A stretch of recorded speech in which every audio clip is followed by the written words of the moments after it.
जटाओं से है जिनके जल प्रवाह माते गंग का, गले में जिनके सज रहा है हार विश्व भुजंग का। डमग डमग डमग डमग कर रहा शिव शिवम, तरल अनल गगन पवन धरा धरा शिवम शिवम।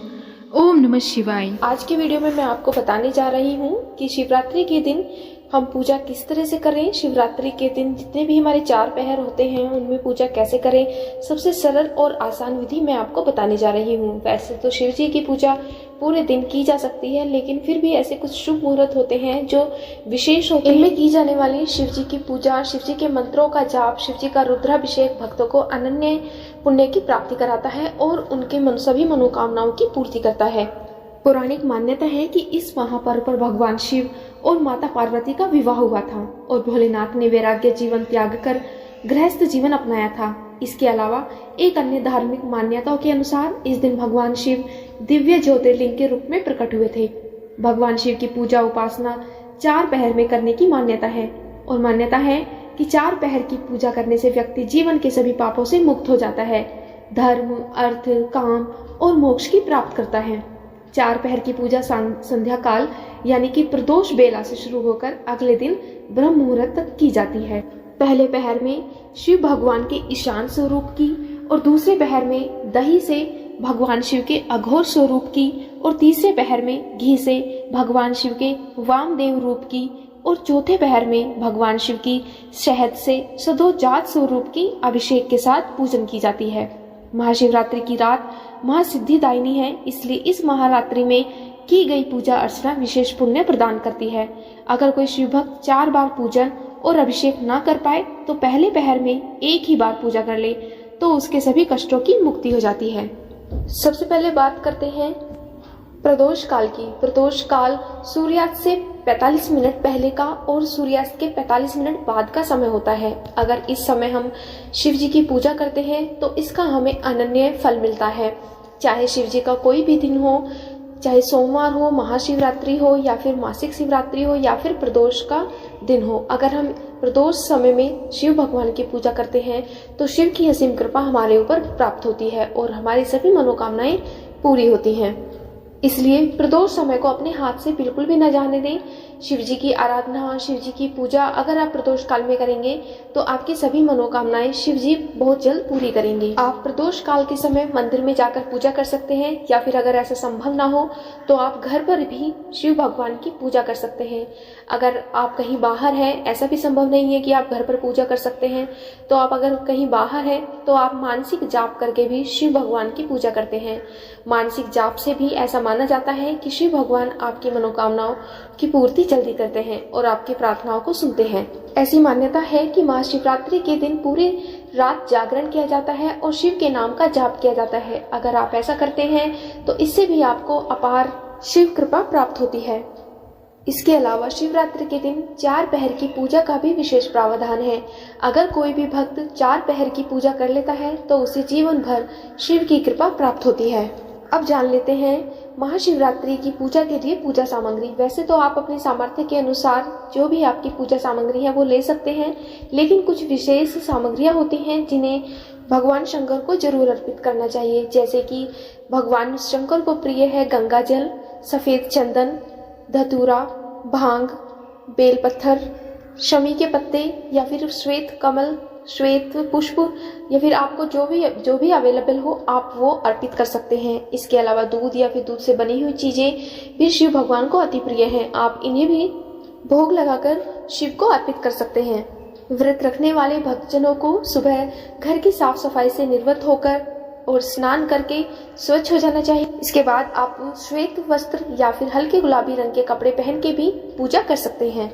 पूजा करने के लिए आसन का ही उपयोग करें और पूजा करते हुए आपका जो फेस है वो पूर्व की ओर या फिर उत्तर की दिशा की तरफ होना चाहिए और वो स्थान जहाँ पर आप पूजा करते हैं वो भी गंगा जल से साफ कर लेना चाहिए। इसके अलावा एक साफ चौकी के ऊपर एक लाल रंग का कपड़ा बिछाकर उस पर शिव की या तो कोई मूर्ति या फिर शिव परिवार की कोई भी आप प्रतिमा लगा सकते हैं पूजा करने के लिए। अगर ये सब अवेलेबल नहीं है तो आप अपने मन में शिव परिवार का या फिर शिव का ध्यान करके उनके मंत्रों का जाप करें। इस दिन अगर संभव हो तो शिवलिंग पर 1 लोटा जल जरूर चढ़ाएं। अगर संभव हो तो सुबह के समय, और अगर सुबह के समय संभव नहीं है तो शाम के समय भी आप शिवलिंग पर 1 लोटा जल जरूर चढ़ाएं। इस दिन शिवलिंग का अभिषेक सादे जल से, गंगा जल के अलावा अगर दूध, दही या फिर फलों के रस से भी आप कर सकते हैं।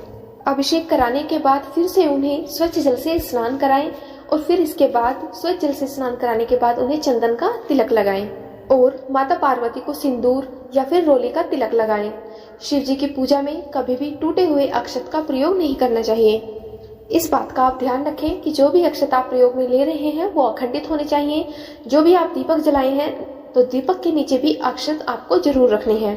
धूप दीप जलाने के बाद अपने हाथ में जल और शमी पत्र लेकर आपको अपने मन में भगवान के सामने संकल्प लेना है कि हे भोलेनाथ, मैं आज शिवरात्रि के दिन पूरी निष्ठा के साथ और पूरी भक्ति के साथ आपका व्रत रखने जा रही हूँ और मुझे आशीर्वाद दीजिए कि मैं पूरी निष्ठा और पूरी भक्ति के साथ आपका ये व्रत पूर्ण कर सकूं और मेरे द्वारा की गई पूजा को आप जरूर स्वीकार कीजिए।